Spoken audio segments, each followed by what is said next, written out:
Santiago, gracias por sacar este tiempo en la ciudad de Bogotá, Colombia, para aceptar esta invitación. Gracias, Ana, por abrir este espacio para hablar del tema. No, muchísimas gracias por de la apretada agenda que sabemos que tiene sacar este tiempo. Entonces, bueno, esta entrevista estará dividida. Vamos entonces a arrancar sin más preámbulo. Ahora sí, ya arrancamos con las preguntas que tenemos el día de hoy.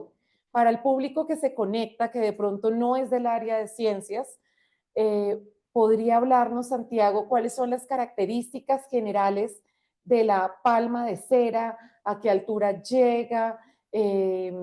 ¿A qué altitud crece? ¿Podría hablarnos un poco de la palma de cera? Bueno, vale, la palma de cera es una palma, una palmera que crece acá en los Andes tropicales. Justamente viene o aparece en Perú, en el norte de Perú hay unas poblaciones, después se encuentra en Colombia, curiosamente en Ecuador no está presente, en los Andes de Ecuador no está presente, y llega hasta el occidente de Venezuela. Pero las poblaciones más grandes de esta especie, o sea, donde más individuos hay, es acá en Colombia, específicamente en la cordillera central. La palma llega a medir hasta 60 metros de altura, es decir, es prácticamente la planta más alta que crece en el país. Es una especie amenazada de extinción. Lamentablemente, en una época se cosechaba mucho las hojas jóvenes para hacer estos adornos en época de Ramos, en Semana Santa. Entonces se mermó mucho la población de la palma de cera en su momento. Ahorita no es una amenaza realmente esta directamente, sino ahora es la transformación del paisaje, pues el avance de la frontera agrícola que ha empezado a tumbar bosque, y pues cuando se cae el bosque también se pierde el hábitat que requiere la palma. Esta especie es sumamente emblemática en el país. Crece en la cordillera central, como te conté, que es el paisaje cultural cafetero, está asociado al eje, pues, a toda esta zona cafetera. Entonces la palma crece también como en este tipo de bosques, y por eso, de alguna u otra forma, la palma de cera hace parte de nuestra identidad cultural a través también de este paisaje cultural cafetero. En su parte externa, digamos que la cubre una especie, como de decir, de cera, literalmente. En alguna época se raspaba la cera para hacer velas, se cogía la cera y se fabricaban muchas cosas, entre esas velas. Y bueno, nada, esa es prácticamente la historia de la palma, por eso es tan emblemática y tan importante para nosotros. Bueno, y ahí conectamos con la siguiente pregunta y es, ¿por qué la palma de cera es el árbol nacional de Colombia sin ser un árbol? Bueno, el hecho de la discusión de que eso no es un árbol es un poco desde la ciencia dura y pura, que dice uno, no, es que las palmas, lo mismo que la guadua, finalmente son unas hierbas altas, por decirlo así.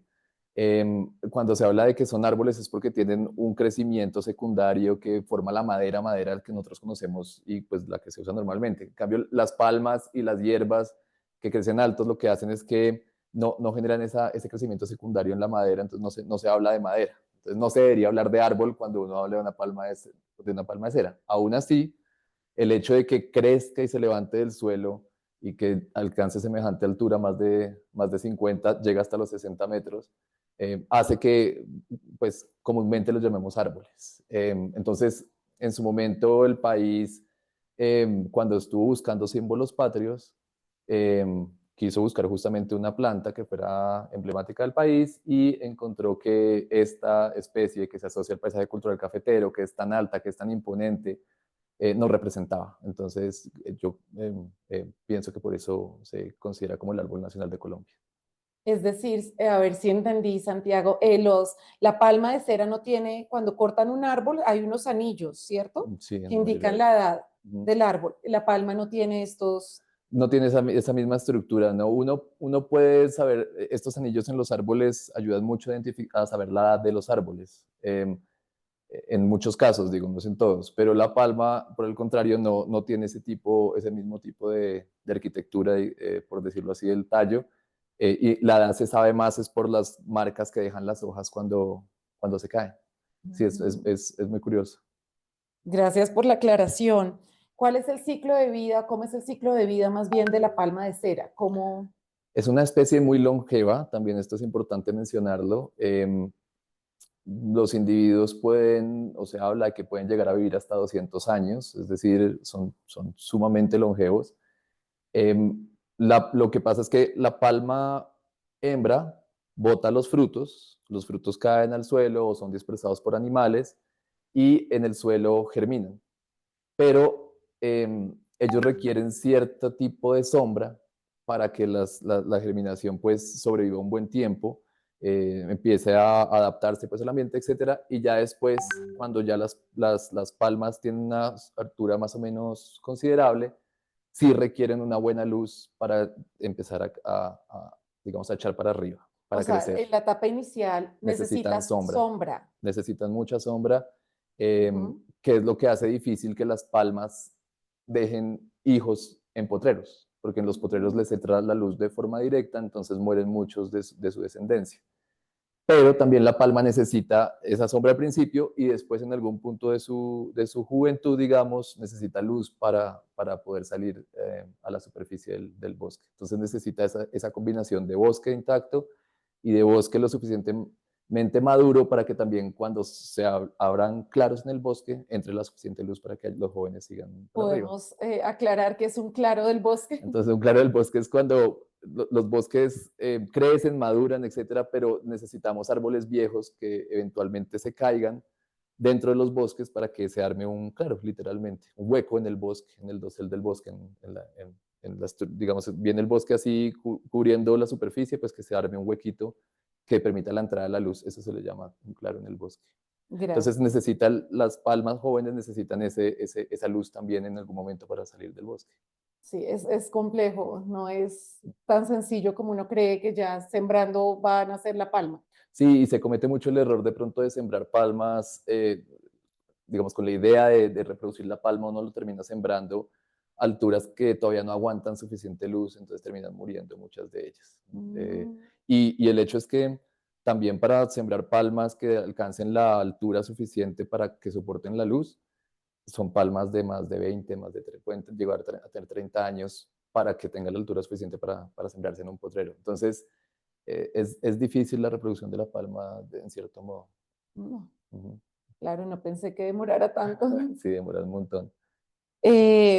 Bueno, porque cuando hablamos de los bosques nativos, hablamos de los pisos. ¿Cómo funciona eso de los pisos? En la Palma de Cera se dice que son de pisos, esos bosques. ¿Por qué se habla de los pisos? Bueno, no, resulta que los bosques en las partes montañosas de estos países tropicales, en los Andes, ellos alcanzan una altura máxima, voy a decir un número sin tener la certeza, de 17, 20, 25 metros de altura, alcanza la parte superior del bosque. Es decir, los árboles más grandes dentro de los bosques andinos llegan a 25 metros, por poner un ejemplo. Ujú. Esta palma llega a los 50 metros fácilmente, inclusive los individuos más altos se han llegado a medir a casi 60 metros, pero bueno, la mayoría pueden llegar a ser de 40 a 50 metros. Imagínate un bosque que crece hasta los 25 metros y encima de ese crecen las palmas que llegan a los Mm, 50. Es decir, hay un piso, y es cuando se habla de piso, hay un primer piso que es del bosque andino y un segundo piso que es el que conforman las palmas de las cera. palmas. Entonces, ese término parece que lo mencionó Alexander von Humboldt cuando estuvo cruzando justamente la cordillera central a través del Camino del Quindío. Él llegó a este sector de los Andes centrales, justamente este sector de Tochecito, y vio esa alta densidad de palmeras de cera, de palmas de cera, haciendo ese segundo piso, esa segunda capa de Mm. vegetación sobre la del bosque normal que crece en los Andes. O sea, se habla de bosque de pisos en el caso de la palma de cera, de ese ecosistema de bosque de niebla. Digamos que no es un término técnico, Ah, no no es es, no técnico. es técnico, es una alusión que hizo Alexander von Humboldt cuando pasó Cuando, por este sitio, que dijo, acá crece un bosque sobre bosque. Esto se ve como ah, un bosque sobre bosque, como, sí, entonces ya después nosotros en la reinterpretación dijimos es que es un bosque de dos pisos. es por eso. Gracias por la... Es importante, no sabía esa historia. Sí, es muy bueno. ¿Y qué papel tiene la palma de cera en este bosque de niebla? ¿Qué papel tiene en este ecosistema? Fíjate que pues es algo que todavía falta estudiar a fondo, pero digamos investigaciones preliminares y análisis y discusiones con colegas, lo que llegamos a concluir es que esta palma probablemente hace que estos bosques sean los más productivos de los Andes. O cuando hablamos de bosques de niebla, bosques de alta altura, digamos que la palma con sus hojarasca, con las hojas que produce, con los frutos que produce, etcétera, hace que probablemente estos bosques generen biomasa en 2 veces en comparación con un bosque sin palmas. Es decir, que generan mucha materia orgánica, reciclan muchos nutrientes y los frutos, por lo que son tan numerosos, también son muy buen alimento para muchos otros animales. Entonces, muchas aves, muchos mamíferos, muchas especies dependen justamente de la palma para alimentarse y para tener una fuente de alimento constante a lo largo de los años. ¿Qué especies de aves se alimentan de los frutos o qué animales encontramos en el bosque de niebla? Principalmente se alimentan los loros, muchos loros consumen el fruto, los tucanes también, y las Mm. tucanetas consumen este fruto. Ay, disculpa. ¿Qué diferencia hay entre tucanes y tucanetas? No, no, los tucanes son pues, generalmente los que son más grandes y los tucanetas Ah, son como más más chiquitas, son pequeñitos. otras especies Ah, diferentes de ya, tucanes, pero más más pequeñitas. pequeñitas, sí, listo. Las loros, pavas, las pavas también pueden consumir. ¿Cuáles son esas? Son, como te quería, no sé, tienen una crestica acá en el pico, Ah, cafecitas más bien, sí. las llaman también guacharacas en algunos lugares. Eh, y de mamíferos también hay unos que se llaman la taira o martejas, ellos también consumen la semilla.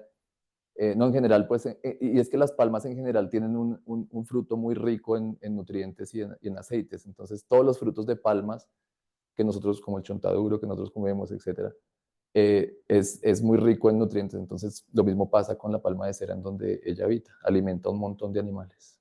Es, sí, es clave en el ecosistema por los frutos Ujú. y por todo. Y lo que te digo, produce casi el doble de biomasa en estos bosques, de un bosque normal andino, pero además también, curiosamente lo vimos en Tochecito, eh, el patrón de producir frutas y flores varía a lo largo de la altitud dentro de la cuenca. Entonces, digamos, empieza a florecer o a fructificar, se dice cuando produce frutos, a fructificar en la parte baja y con el tiempo se va corriendo a la parte alta y después se corre la fructificación de los árboles dependiendo en dónde estén dentro de la montaña y eso hace que a lo largo de todo el año pueda haber disponibilidad de frutos en toda la Hay cosa. rotación en diferentes Sí, alturas. prácticamente que las palmas de abajo le producen fruto un tiempo y ya cuando se cansan le dicen a las palmas de arriba, produzca ustedes frutos y mantengan Y sí como, se ha hablado de comunicación vegetal, ¿cierto? bueno, ¿O no eso sé, o todavía no? no, Por ahora no. no, por ahora no se ha investigado. Ah, Es porque una en forma de otras decir especies como sí se que, habla de esa comunicación vegetal, pero en palmas no ha sido estudiado. no, yo que sepa, no, sí, todavía no. Listo. Sí, se están turnando prácticamente sin saber si se comunican o no, pero por lo menos se turnan la producción de ¿Hasta frutos. qué altura llegan? La palma está distribuida, pueden haber desde los 2000 hasta los 3000 metros, pero en su mayor densidad está entre los 2400 y los 2800 metros sobre el nivel del mar. Gracias. O sea, crece muy alto, de hecho. Sí, Sí. es de las más altas Es de o las más altas en altura y de las palmas que crecen a mayor a altitud mayor altitud sobre también. el nivel del mar. O sea, tiene las dos. Tiene los dos. Y aparte de, bueno, Colombia, ¿qué otros países podemos encontrar la palma de cera? Estaría Venezuela, pero lo que te contaba solo en la parte occidental y el norte de Perú. De Norte. resto es prácticamente especie nuestra. Uno podría decir que es una planta casi única de Colombia. eh, sí, porque solo están en unos lugares muy específicos de Perú y de Venezuela. ¿Qué amenazas tiene ahorita la palma de cera? Es justamente el avance de la frontera agropecuaria, el ganado mal manejado es el que está también amenazando la palma. Hay muchos potreros en este momento con palmas en pie muy lindas, pero la palma no está dejando descendencia porque lo que te contaba, porque la luz mata las Las plantas pequeñas. jóvenes Sí. y además el ganado también pues no diferencia qué es palma y qué es pasto y se va comiendo todo. Pisan, las matan, etcétera. Entonces, yo creo que la ganadería es la que en este momento necesita mayor atención para la supervivencia de la palma de cera. Y es justamente lo que hemos venido trabajando en Tochecito. No se trata de prohibir la ganadería, sino más bien como de organizarla y hacerla mucho más eficiente para proteger la palma. Es decir, ¿trabajaban ustedes directamente con las comunidades o trabajan con los... Entonces, sí, no sé si te cuento toda la historia de cómo llegamos a ese terreno. Sí, Pues listo. Pues resulta que em, en el 2017, más o menos, yo estaba trabajando en el Instituto Humboldt y se acercó a nosotros el profesor Rodrigo Bernal. Él es agrónomo, de hecho, creo, no es biólogo, pero él es ujú, agrónomo especializado, él es el experto de ah, palmas en el país. sí, es, Un gran botánico, es excelente persona. agrónomo, yo dije biólogo, ahí sí. Y Mm, él, en su experiencia, conocía a Tochecito de ujú. antes, entonces se acercó al instituto y dijo, necesitamos hacer algo para proteger la población de palma de cera más grande que existe en el país, que es la que está en este sector que se llama Tochecito, que me imagino que ustedes ya pudieron ver algo de Pero de fotos. pronto para la gente que no sabe geográficamente dónde queda Tochecito exactamente. Bueno, y también para los que no son de Sí, Colombia, el país tiene tres cordilleras. La cordillera de los Andes se divide, cuando entra por el sur a Colombia, se divide en tres ramales, que le llamamos tres cordilleras. La cordillera oriental, central y occidental, y en la cordillera central es donde les contaba que existe el mayor número de palmas de cera creciendo. Y a la media altura, digamos, a media distancia de la cordillera central está una cuenca que se llama la cuenca del río Tochecito. Eso queda en un departamento que se llama el departamento del Tolima, en dos municipios que son los municipios de Cajamarca y de Ibagué. Y esta cuenca es un lugar relativamente pequeño, estamos hablando de menos de 9.000 hectáreas que tiene la cuenca. Y allí está pues todo este gradiente altitudinal que te comentaba, entonces hay una buena población de palmas de cera allí. Estamos hablando que en la cuenca se estiman cerca de 200.000 individuos adultos de palma de cera versus los 2.000 individuos que hay en una cuenca vecina que se llama la cuenca del Cocora, que es donde todo el mundo va a visitar la palma de cera y que es súper icónica, etcétera. Pero solo hay 2.000 individuos en este lado, en esta cuenca tan famosa, y nosotros en Tochito tenemos 200.000, 100 veces más y individuos. entonces Entonces, como Rodrigo llegó, conocía esta historia, llegó al llegó Instituto al Humboldt. instituto y dijo, este sitio toca conservarlo. Desde el instituto también movimos a las instituciones para hacer un ejercicio de conservación y se propuso una categoría de área, pues se propuso que se creara un área protegida para la palma, pero eh, este lugar no está completamente, o sea, no tiene bosques intactos todavía, está bastante transformado Tochecito. Entonces hay un tema técnico ahí de que las categorías de áreas protegidas que tenemos en el país necesitan tener cierto nivel de naturalidad. Bueno, en fin, el hecho es que no se pudo escoger una buena categoría de área protegida y la gente sintió también que, que iba a perder oportunidades de producción dentro de sus predios si se le ponía o se implantaba un área protegida encima de sus propiedades. Y tenían toda la razón, porque de todas maneras un área protegida implica unas restricciones en el uso.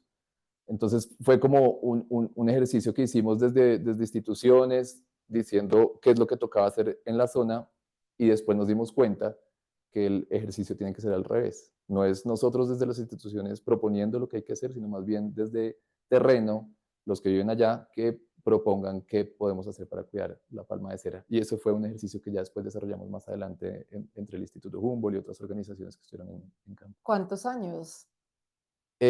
Pues mira, pasaron desde el 2017 hasta el 2024-25 que finalmente se logró un acuerdo en territorio con diferentes comunidades y propietarios y arrendatarios, y se llegó a un acuerdo entre todos de cómo deberíamos manejar la cuenca para que dentro de la cuenca existieran espacios productivos, espacios de conservación, espacios de turismo, etcétera, porque pues, la zona sí es tan bonita que el turismo va a llegar tarde o temprano. Entonces también es algo que toca ordenar prontamente.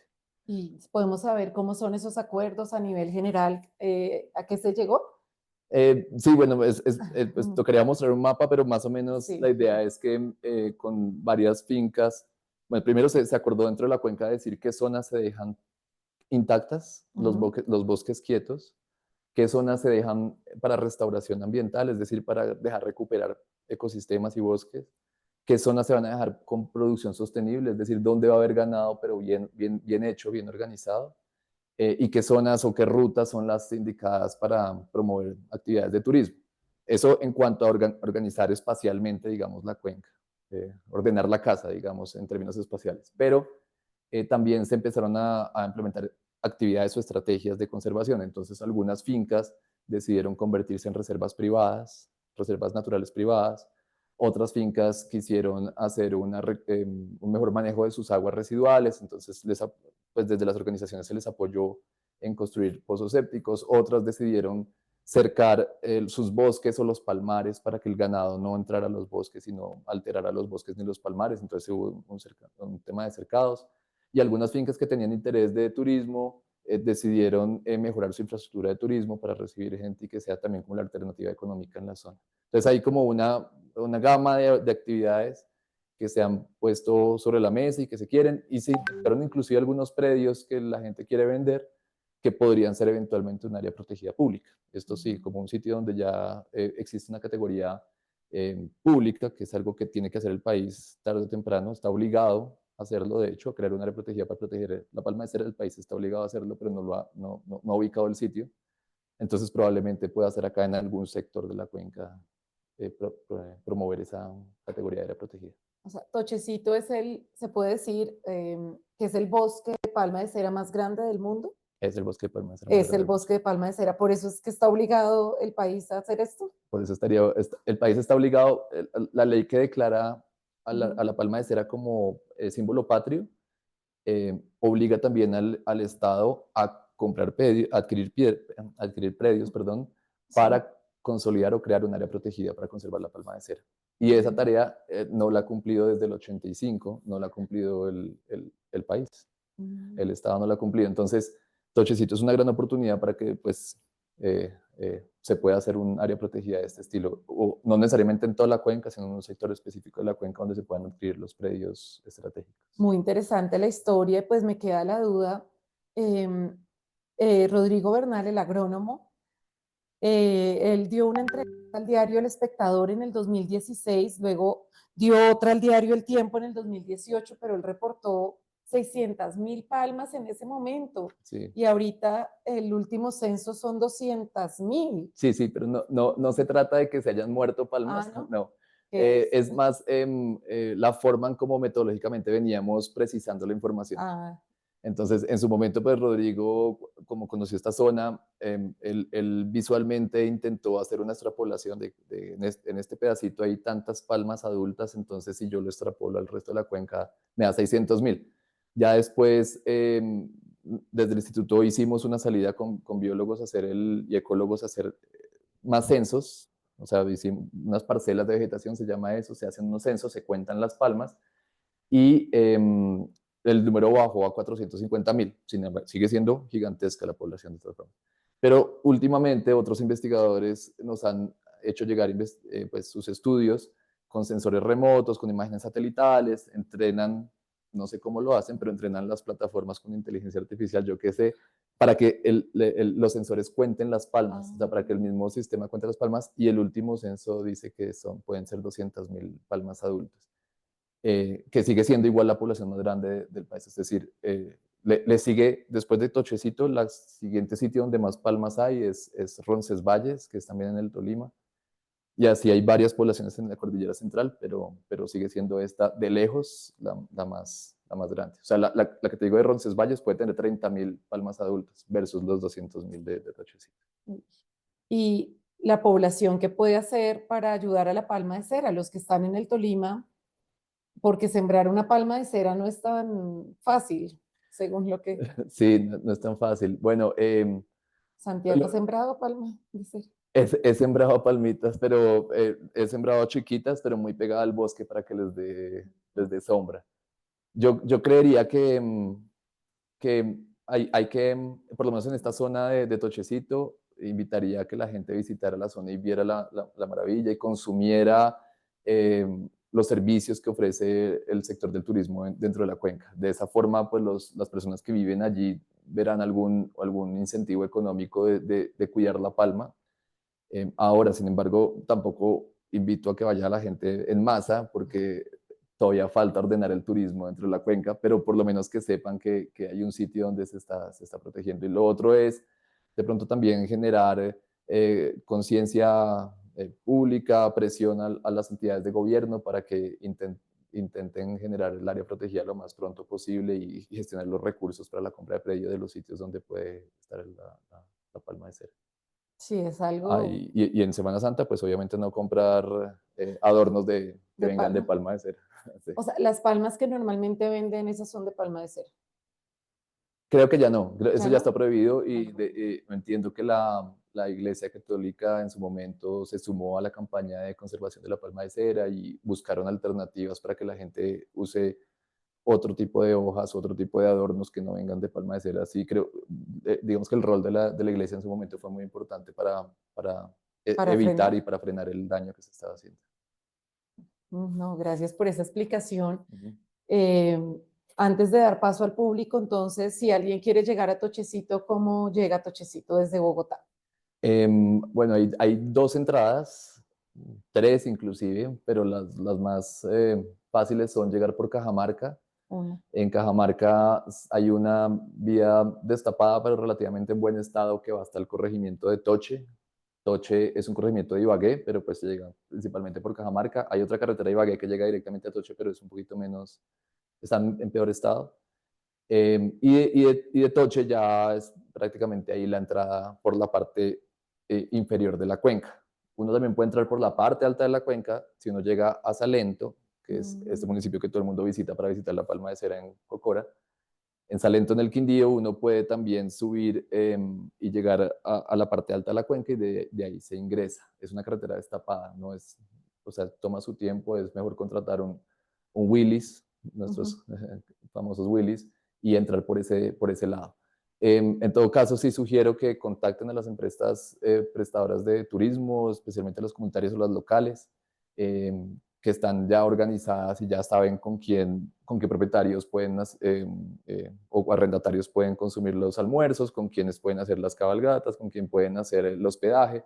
Es decir, para que sea un turismo ordenado y que deje impactos positivos en territorio, es mejor hacerlo a través de los operadores que ya están allá. O Ustedes, sea, entonces, ustedes lo que hicieron fue organizar, es un turismo responsable el que se está haciendo ahorita, en este en el momento sentido ambiental. los que lo están ejecutando es un turismo responsable y ellos Ujú. saben muy bien con quién trabajar en territorio. No sé si puedo dar nombres para acá, ¿no? Sí, O pues, los dejamos allá sí, después escritos.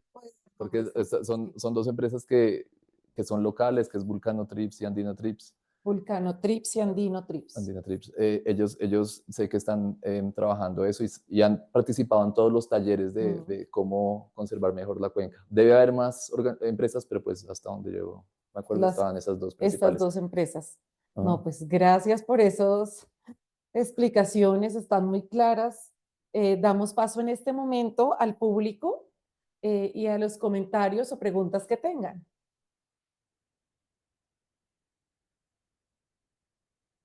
Nos preguntan, ¿qué es paisaje protegido? ¿Qué paisajes de este tipo existen en Colombia?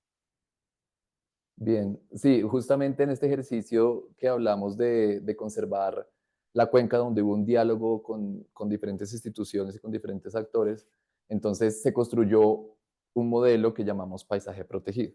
Ujú. Paisaje protegido no es una categoría de área protegida, no está regulado en el país, es simplemente nosotros lo llamamos así como para darle nombre a esta serie de acuerdos entre diferentes actores institucionales, comunitarios, del sector turismo inclusive. Es decir, es una apuesta en común entre muchas personas y muchas instituciones para saber cómo trabajar dentro de la cuenca.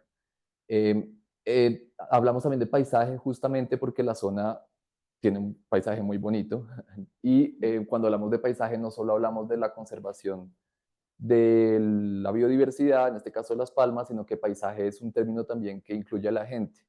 Y eso es lo chévere, porque en esta zona, en la cuenca del Retochecito, no solo hay un valor biológico por conservar, sino hay una identidad cultural muy arraigada, cafetera, del típico arriero, con sus mulas, con sus caballos, cargando bultos, etcétera.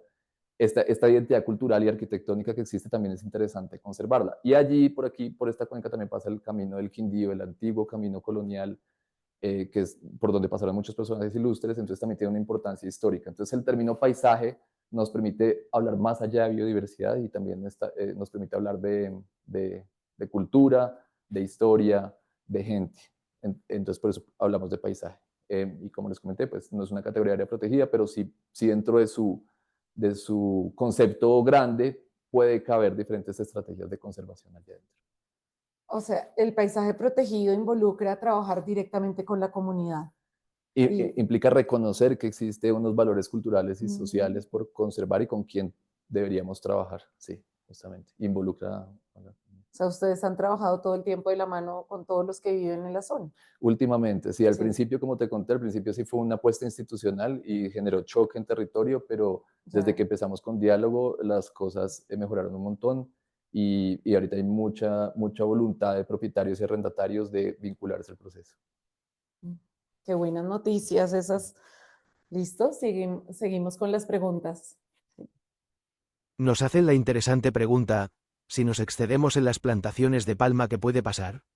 ¿Podría tener consecuencias negativas? No sé si de pronto la pregunta se refiere a plantaciones de palma africana, que es otra cosa. Sí. Normalmente cuando hablamos de palma de cera confundimos con la palma africana. La palma africana es una especie que no es de nuestra zona, es exótica, o sea, viene de otros lados y se está usando pues para producir biodiesel y cosas de ese estilo. Eso es un tema aparte. En el que nosotros estamos hablando es la palma de cera, que es una especie nativa, que requiere un proceso de conservación, que hace parte de nuestros bosques y que necesitamos pues recuperar su población y su número a lo largo de las cordilleras, de las tres cordilleras de los Andes, pues para su conservación. Y gracias por la aclaración. Sí. ¿Cuántas especies de palmas hay? No sé, no me lo ¿No? sé. Pero deben haber muchas. Sí, hay muchas, no sé, no tengo el Sí. número exacto. Gracias por la aclaración, no, no hay problema. Listo.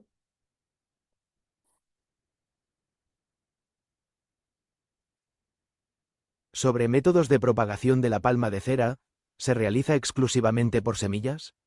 ¿Se ha intentado mediante cultivo in vitro realizar su micropropagación? No sé tampoco, pero es principalmente por semilla, sino nada por el lado de esquejes, ni por en este sentido. No conozco estudios que hablen de reproducción in vitro de la palma de cera. Puede que se haya intentado, pero la verdad no los conozco. Los ejercicios que sé de propagación es o por semilla o haciendo rescate, se llama pues plántulas de potrero de pronto que se vayan a morir o que tengan un futuro muy poco prometedor, entonces se rescatan del potrero y se siembran en bolsitas para de pronto después hacer un ejercicio de restauración. La trasladan. Así como una especie de traslado, una forma Mm, de propagación más o menos. ujú. Listo. ¿Qué aprendizajes respecto a cómo organizar el turismo han aprendido de la experiencia en el Valle del Cócora? Justamente el Valle del Cocora es lo que no debería pasar en Tochecito ni en muchas partes del Ok. país. El Valle del Cocora en este momento se convirtió, y siento decirlo así para los que sean del sector de Cocora, pero se convirtió, fue más en un parque de atracciones que en un sitio de contemplación y de conservación de una especie tan emblemática como esta. El Parque de Cocora está lleno es de cuatrimotos, de parqueaderos, de restaurantes, y lastimosamente muchos propietarios, no puedo decir que todos, pero sí la mayoría, no tienen un plan de recuperación de la especie dentro de sus potreros. Entonces, esos palmas que en este momento vemos dentro del Valle Cocora, que son tan famosas, en unos 20, 30 años ya no van a estar allí y pues se va a perder ese atractivo también. Y lo están reemplazando ahora con alas de madera o como un parque de atracción para que la gente tome la foto con las alitas de fondo, con unos O sea, con Yo Ama Cocora. No, digo que reemplazan ah, el atractivo de la zona que eran las palmas, ahora lo sí. reemplazan con pancartas y carteles y cosas de ese estilo de Yo Amo Cocora o con alitas de ángel para que la gente se tome fotos y se convirtió fue un parque de atracciones. Sí, lastimosamente eso es lo que no debería pasar en Tochecito. En Tochecito el turismo debe ser un turismo comunitario, donde todo el turismo se maneje a través de acuerdos comunitarios, porque cuando se empieza a trabajar como individuos, cada uno por su lado, pasa lo que pasó en Cocora. Entonces acá sí es trabajar en comunidad y promover pues, ciertos límites en el tema de capacidad de carga, de cuánta gente puede entrar a Tochecito, inclusive diría uno, hasta algún cobro de entrada para que ese cobro de entrada sirva para hacer programas de conservación de la palma. Gracias por la explicación. No pensé que estuviera tan grave la situación Sí, Cocora está mal. en el Cocora. Seguimos con las preguntas.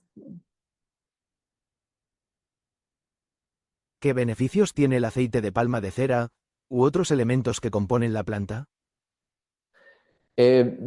La cera que les comentaba que recubre el tronco, sé que en su momento se usó para hacer velas, pero yo recuerdo haber leído que también tenía que ver con la industria farmacéutica y la industria inclusive para temas alimenticios se podría pensar en usar algo del fruto, pero no he hecho mayor lectura sobre qué otros beneficios se ha hecho sobre la palma de cera, pero seguro como muchas otras especies de palma, tiene bueno, es prometedor también pensar en hacer uso sostenible de pronto de los frutos o de alguna otra parte de la palma. Nos preguntan, ¿cuánto se demora en crecer una palma de cera? Mm. Un montón, se demoran en crecer un montón las palmas de cera. Em, Depende un poco también de las condiciones de luz, de las condiciones de humedad, en fin, mil variables, pero para uno pensar en una palma, que una palma empiece a generar su tallo y salga del suelo y empiece a crecer hacia arriba, estamos hablando de más de 30 años que demore eso. Las primeras etapas juveniles puede demorar mucho en crecer, en madurar, en engrosar en el suelo su tallo antes de empezar a subir. Entonces sí demora un montón. Y de ahí, sí, una vez arranca, es constante su crecimiento, va botando las hojas y va dejando marcas la palma y entonces puede llegar, lo que les comentaba, a 150, 200 años de longevidad. 200 años. Hasta 200 se cree que pueden haber. O sea, es posible Sí. que haya palmas en Tochecito que hayan estado por ahí cuando pasó Simón Bolívar, cuando pasó Humboldt, cosas de ese estilo. Claro. Muy longevas. ¿Han trabajado con los colegios el tema de la preservación de la palma?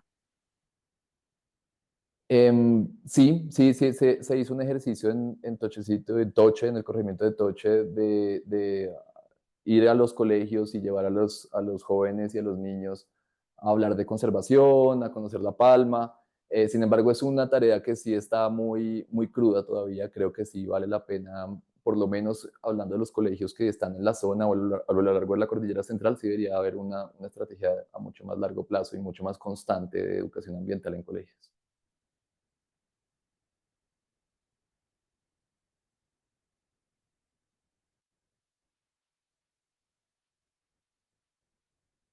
¿Hay alguna manera de recuperar las palmas en la zona de Cócora?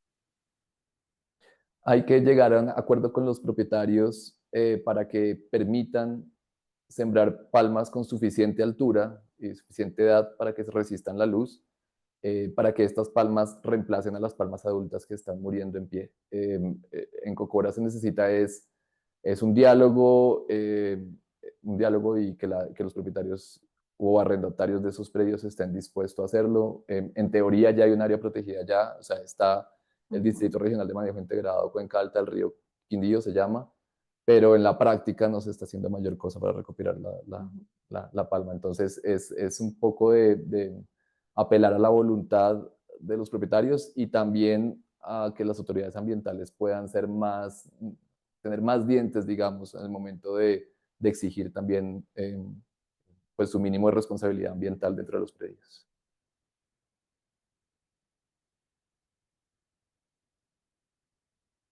¿Por qué no se siembran diferentes tipos de planta? ¿Es bueno tener reservas de un solo tipo de planta? No entiendo la pregunta. Tal vez a lo que se refiere la persona es que, digamos, si solo hay palmas de cera, que por qué no se siembran otras plantas además de palma. No, sí. No sé si sea eso, tal vez lo De entendí pronto, así. no, definitivamente, digamos, si estamos hablando de un proceso de recuperación de la palma de cera, vamos a tener un enfoque especial en la palma, pero definitivamente necesitamos otras especies que acompañen a esos juveniles, o especialmente los más chiquitos, en ese proceso de crecimiento y de regeneración. Los bosques, o sea, no podemos eternamente estar manejando la palma a punta de siembra en los bosques. Se necesitan recuperar bosques y todas sus especies para que la palma tenga espacio también de forma natural para reproducirse y crecer. ¿Qué otras especies, Santiago, hay en el bosque de niebla? Hay muchas, estos bosques son muy ricos en especies, muchos laureles, muchas bueno, ciclusias, melastomatáceas, hay una cantidad de diferentes árboles que podrían ayudar. Siete cueros también crecen muy cerquita a estas palmas. Gracias. Sí, hay hartas especies distintas. Sí, son muchas distintas. Listo. ¿Afecta de alguna manera el cultivo de palma de cera a la tierra? Nuevamente, yo creo que cuando hablamos de cultivo de palma de cera, de pronto estamos confundiendo con la palma africana, Sí. que es otra historia, es otra historia. Es la especie exótica que se usa para producir biodiesel. En este caso estamos hablando de la palma de cera del Quindío, que no. Sí, la palma de cera no se cultiva. Y no se cultiva, exacto, Sí. se siembra, digamos, para recuperar población, pero no es un cultivo productivo como entendemos el término de O cultivo. sea, la palma africana es, disculpa, es la que se estaba sembrando en el Amazonas. ¿Es esa? Y no solo en el Amazonas, Ay, sino otros. también en el Magdalena Medio, en la costa Caribe. Sí, es una planta que, de la que se está produciendo biodiesel, sí, que tiene todo un tema de manejo que yo no conozco. Sí, que esa es diferente, es Eso la es otra palma cosa. africana. Sí. Listo.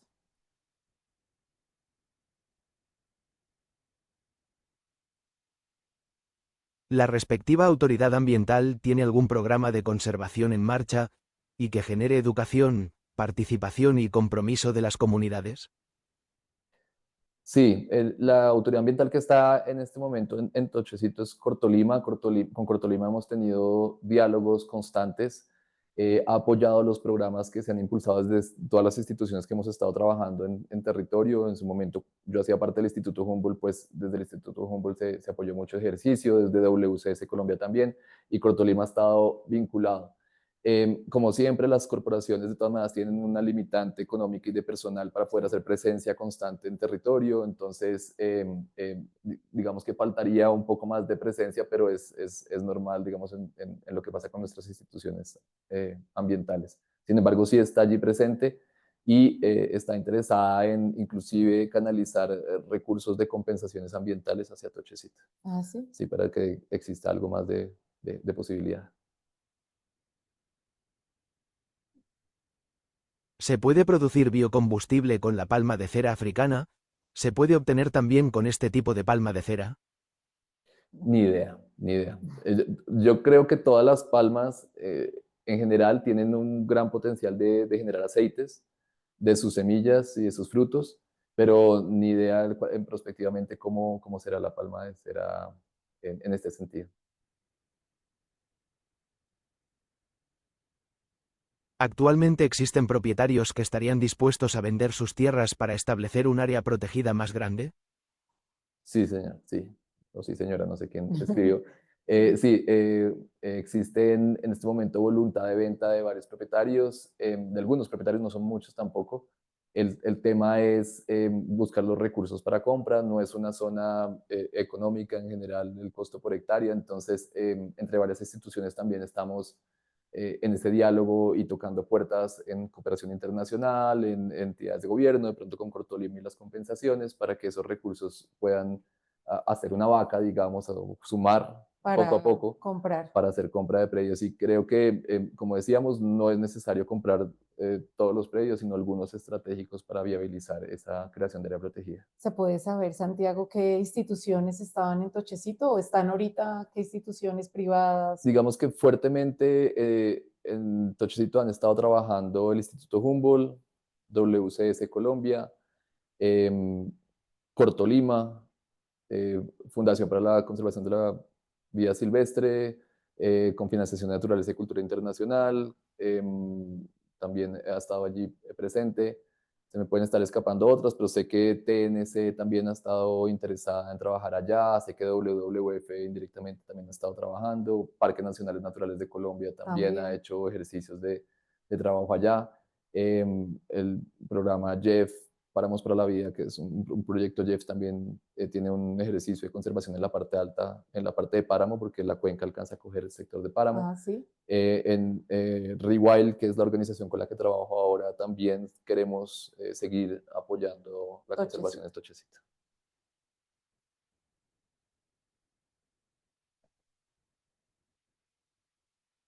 Si uno quisiera crear una reserva de plantas de cera, ¿qué es lo más importante para tener en cuenta? ¿Cuáles son los desafíos? Es una pregunta amplia, interesante. Es lo que han hecho muchos propietarios en Tochecito, es crear sus reservas para la protección de la palma de cera. Lo principal es tener la voluntad de hacer la gestión para crear la reserva y formalizar la reserva. Esta tarea no es fácil, incluye, o bueno, puede ser fácil, pero si los documentos no están completamente en orden, si las hectáreas difieren en el documentos legales versus lo que aparece en catastro, en fin, cuando siempre hay cositas que hay que revisar en la documentación. Cuando esa documentación no está completamente acorde unos documentos con otros, puede ser el proceso un poco largo, pero lo más importante es que exista voluntad de gestionar la reserva y de compromiso a largo plazo para la conservación. No es solo reconocerse como reserva para la protección de la palma, sino tener la voluntad y el compromiso de que esto va a trascender varias generaciones. En ese sentido, lo que uno espera es que esas reservas, que pueden ser también con actividades productivas de la mano, pues destinen espacios para la conservación de los bosques y entre esos, pues las palmas. Los retos es justamente, pues, tener la documentación en orden para poder consolidar la reserva, y pues el reto a futuro también pues es que manejar una reserva implica tiempo, implica esfuerzo, implica voluntad, y a veces la gente puede desfallecer en ese tema, pero lo importante es tener el espíritu activo para conservar la palma. Sí, es una pregunta amplia. El DRMI del Quindío con Parques Nacionales Naturales de Colombia trabajan en los procesos de conservación y propagación de semillas para facilitar su dispersión y promover la variabilidad genética inter e intraespecífica. No sé qué programa en específico tenga parques nacionales y el DRMI de la cuenca del río Quindío para la palma. Yo no he escuchado que recientemente estén trabajando al respecto. No sé si de pronto algún programa que no conozca lo esté haciendo, pero creería que no hay un ejercicio juicioso de mirar la variabilidad genética para poder saber si el ejercicio de restauración también va a tener estos criterios en cuenta. No sabría responder la pregunta pues, con precisión.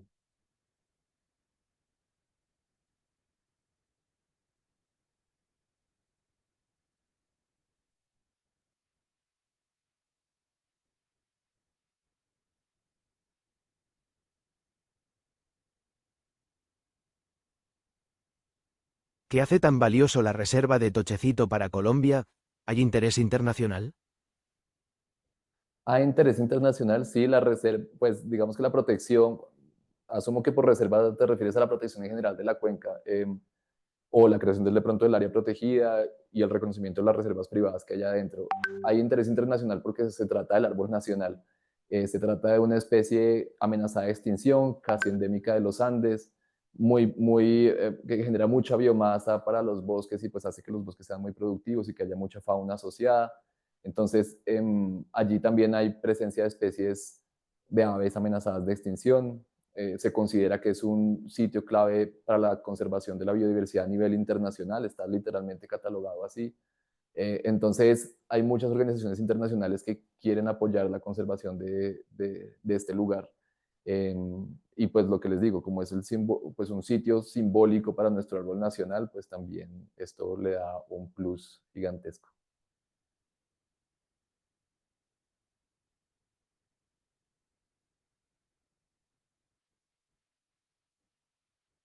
Nos hacen una última pregunta. ¿En qué otros países se ha conservado este tipo de palmacera? Como les decía, están en Venezuela y en Perú, pero no sé qué programas de conservación estén adelantando allá para esta especie en específico. Cuando hablamos de palma de cera, hay que recordar que hay varias especies de palmas de cera. no recuerdo ahorita el número, creo que son alrededor de 7, 8 especies de palma de cera, me puedo estar equivocando, pero está la palma de cera del Quindío, la palma de cera andina, es decir, hay varias palmas de cera, pero en este caso estamos hablando únicamente de la palma de cera del Quindío, que dice Quindío, pero realmente está en más partes de Colombia, ¿no? No sé si esta especie, los que comentaba en Venezuela o en Perú, tenga un programa de conservación en específico. Lo que sí es cierto es que es en Colombia donde debemos hacer el programa de conservación más grande porque tenemos la mayor población, su mayor distribución, es símbolo patrio, es decir, tenemos una responsabilidad frente a esta especie. Alcanzamos a hacer una última. Bueno, bueno, antes de cerrar, Santiago, quisiéramos saber, Santiago ha estado viviendo en diferentes partes de Colombia, ¿cierto? Sí. Como investigador estuvo en el Amazonas, ¿cierto? Allá, pero trabajó con primates en el Amazonas, en páramos y ahora Tochecito. Como investigador, ¿qué es lo más, o sea, pensándolo, bueno, me imagino pasan meses en campo o pasado meses en campo, eh, ¿cómo es estar allá en campo, estar con las comunidades? Por ejemplo, cuando estaba en el Amazonas, me imagino que se movía por diferentes también lugares, ahorita en Tochecito está con otra población. ¿Cómo es la vida de un investigador en campo? Es, es, es dura en términos físicos, en términos de estar lejos de Sí. la familia, en términos a veces económicos, dependiendo del proyecto en que uno esté, pero es súper gratificante también conocer otras realidades, conocer otra gente, conocer la forma de pensar de otras culturas. Yo creo que uno haciendo trabajo de campo conoce el país, conoce Colombia y entiende todas sus dificultades y todos sus retos y todas sus bellezas también. Se sensibiliza uno mucho con los retos que tienen muchas poblaciones en el país para tener lo básico. Eh, sí, yo creo que es súper enriquecedor como, para uno como persona, como investigador, poder hacer trabajo de campo. O sea, no se puede hacer conservación sin involucrar a las comunidades, ¿cierto? Ese es como el mensaje. No se puede hacer conservación sin conocer Y el sin campo conocer. y sin interactuar con los que están allí para entender cómo es su dinámica, cómo ven la naturaleza, cómo podría uno también, entendiendo las realidades de la gente, proponer alternativas de conservación. Desde escritorio, como nos pasó con Tochito, desde escritorio uno puede plantear un montón de cosas que Pero suenan bien y que desde lo que uno ha estudiado dice, sí, eso tiene toda la lógica, pero estando allá, conociendo y hablando con la gente, es que uno puede precisar mejor los ejercicios de conservación y entender también que cuando uno hace conservación no lo hace solo por la biodiversidad, sino que cuando uno hace conservación debe hacerlo por la gente al tiempo. y cuando está en campo, se queda con la población donde se encuentra. O sea, si está, digamos, allá en Tochecito, está con los campesinos, si estaba en el Amazonas, está con los indígenas, está compartiendo con la comunidad del lugar. Compartiendo todo en términos de dónde duerme uno, de la alimentación, la idea es involucrarse también en la forma en que todos, pues, las comunidades comen y aprender de todo su día a día es súper interesante. Ajá. Es un trabajo muy retador, de verdad. Gracias. No sé si hay algún último comentario Nos antes llega de una dar por... pregunta adicional. Así como se tienen ríos sujetos de derechos, ¿habría posibilidad de declarar a La Palma como sujeto de derechos? Sí, sí, es una posibilidad jurídica o La Palma o puede ser también pensar en Tochecito como sujeto de derechos. Em, Sin embargo, ya para la zona existe em, el Parque Nacional Natural de los Nevados es sujeto de derechos en este momento y las actividades del Parque Nacional Natural de los Nevados y su área de amortiguación cobijan de alguna forma a Tochecito. O sea que digamos que tocaría revisar si se piensa en avanzar con una estrategia de sujeto de derechos para Tochecito, de pronto se esté sobrelapando con un territorio que ya tiene esa, esa estrategia. Yo considero que puede ser útil, pero puede ser también un poco desgastante en términos de coordinación de instituciones, aunque esta puede ser también la ventaja de que pongamos a todas las instituciones a trabajar juntos bajo esta figura de sujeto de derechos, pero también el reto es que, como todas las instituciones tienen limitación de presupuesto y de gente, una estrategia de estas puede también terminar colapsando lo poco que se esté haciendo. Digo yo, creo yo. Sí, asumo es yo. complejo todo. Ujú. Uno lo piensa diferente porque no ha estado allá, ni sabe cómo se manejan esos planes de conservación. Sí, sí, lastimosamente en el país tenemos muchos planes y muchas estrategias y muchos documentos que nos guían hacia conservar, pero nos falta es llegar a la acción. Y ya para finalizar, una pregunta se sale un poco de la transmisión, pero me queda la duda en páramos, el trabajo que ha realizado Santiago de limitación de páramos en conservación. ¿Qué tan difícil? O sea, los páramos son importantes, son un recurso hídrico para Colombia. ¿Qué tan difícil está o cómo está la situación ahorita en los páramos? Bueno, hace rato me desvinculé un poco del ¿De proceso páramo? de páramos, aclarar que sí he participado en este ejercicio de diálogo en territorio para hablar de la delimitación de páramos. Yo no era de los que delimitaba, Ah, porque el que delimita es el Ministerio de Ambiente. ya, Nosotros dábamos insumos, asesoría técnica, etcétera. Nosotros, me refiero a los investigadores que en su sí, momento que es estábamos en el... en el Instituto Humboldt, dábamos era insumos, herramientas, sí, análisis, pero quien delimita realmente es el Mm, Ministerio. Pero aún así, claro, uno en territorio se encuentra mil inconvenientes, mucha gente que vive en el páramo y hace actividades productivas en el páramo, pues no puede de la noche a la mañana salirse del páramo y dejar de vivir. Pero el páramo es también el que nos da el agua a las principales ciudades. Cerca del 70% de la población de Colombia depende del agua del páramo para su día a día. Entonces, es un diálogo que toca mediar mucho entre conservación estricta y derechos territoriales que tienen muchas personas. no, gracias. Ujú. Y de verdad, qué pena salirme un poco, pero me tocaría hacer otra entrevista a Santiago para hablar solo de páramos, pero Y, queda uno y no muy soy experto en eso tampoco. No. He no, en trabajado, pero no páramos, soy el sino, experto en páramos. sí, por eso estábamos hoy hablando, era de la palma de cera y de Tochecito, me quedó la duda. Pero muchísimas gracias, Un Santiago, por gusto. haber aceptado esta entrevista. Gracias a todo el público que se conectó, siendo las 7 Colombia, 9 Argentina. Ya en este momento están cerrando el Centro Cultural de la Recoleta, que cierra a las 21 horas Argentina. Entonces, nos despedimos desde Bogotá, Colombia, y les agradecemos haberse conectado el día de hoy a todas las instituciones y personas que se conectaron. Gracias por acompañarnos en esta transmisión desde Bogotá. Adiós.